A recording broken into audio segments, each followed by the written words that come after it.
From CBS News Bay Area, this is the Morning Edition. Everybody lost everything. We don't know how to feel. It's just so surreal.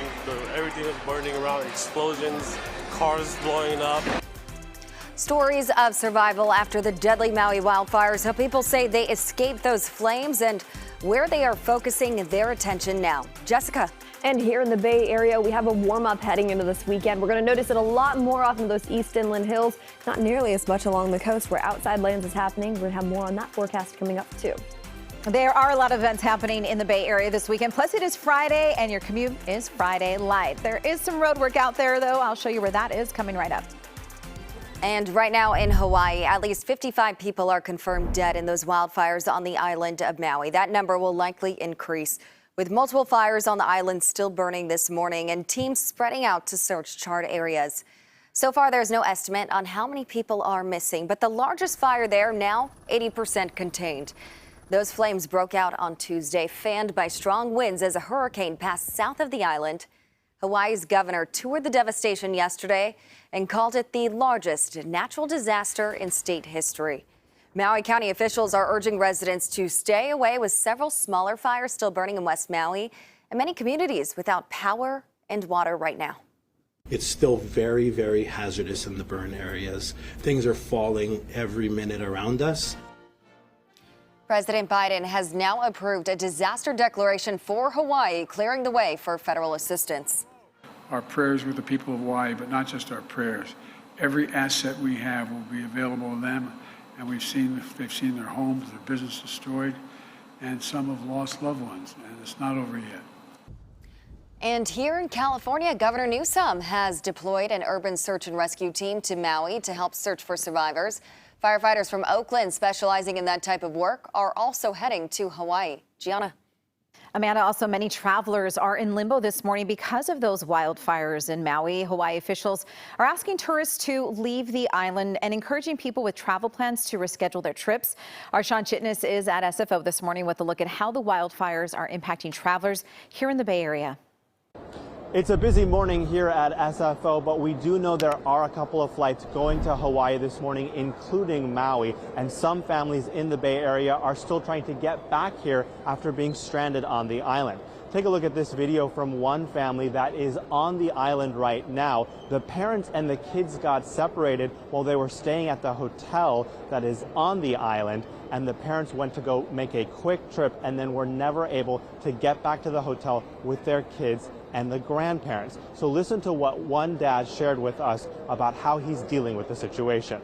It's been terrifying, exhausting, and we don't have any information. And so we understand the parents are working with the hotel to see if they can get better communication with their kids. The plan for now is to stay on the island even though they are stranded until all of them are reunited, and then they can start looking for flights to come back here to the Bay Area. Back to you.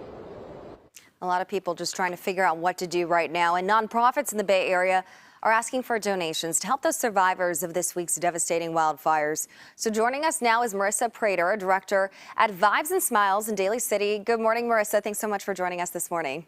Good morning. Thank you for having me. All right, this is really serious because a lot of people just are left with nothing right now. So what is most in need of the things that people are looking for that we can donate?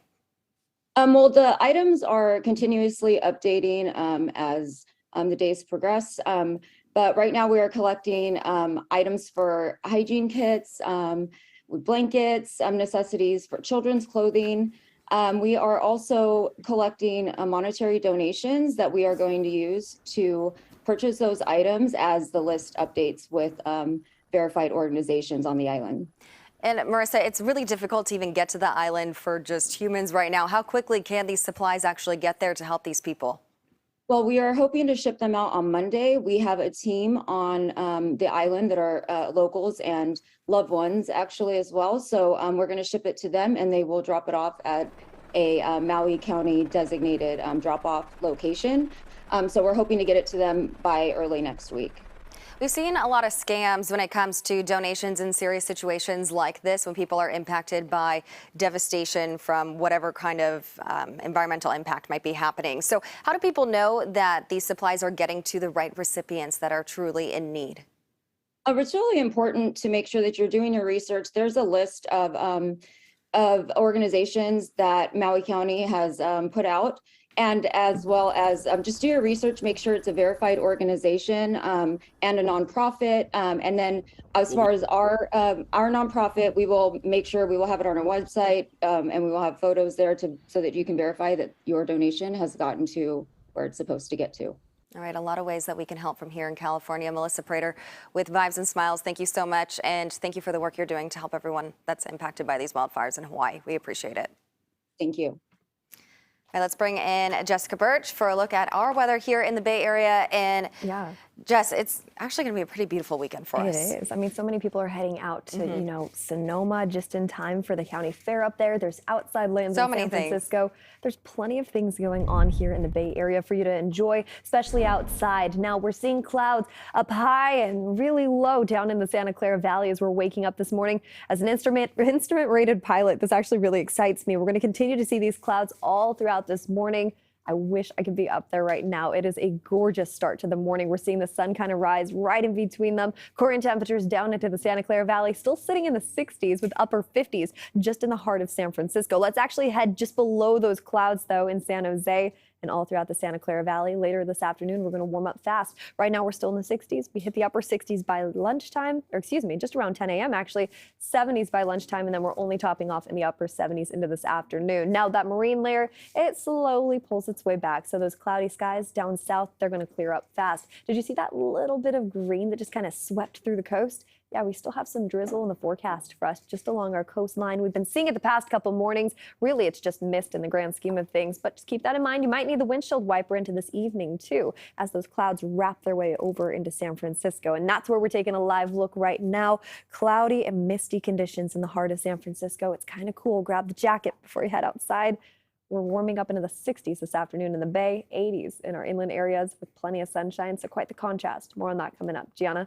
All right, let's take a look at the roadways this morning. If you're getting ready to head out the door on this Friday morning, you're good to go for the most part. In fact, we're not seeing a ton of brake lights or issues. Really, the only thing to look out for is some road work. So if your commute takes you through the Sonoma grade, heads up, and you typically take 84 Niles Canyon, you're definitely going to want to consider using an alternate, maybe just using 680 itself this morning through the Sonoma grade. That's moving along just fine. There is road work, emergency repairs on 84 Niles Canyon eastbound from Palomares to Main Street. So that is closed until further notice. We'll get you updated on that. All right, let's take a look at some other parts of our Bay Area communities. Live look here at the Golden Gate Bridge. Not too bad. We've not seen too much fog this morning, so a pretty nice ride heading in as you work your way to San Francisco. Here's a live look at conditions. This is the Altamont Pass area, or heading into it as you work your way from Tracy, getting onto 580. That is certainly slow, especially that 580 flyover as you work your way through there, with a few slow travel times in that area as you get into the Altamont.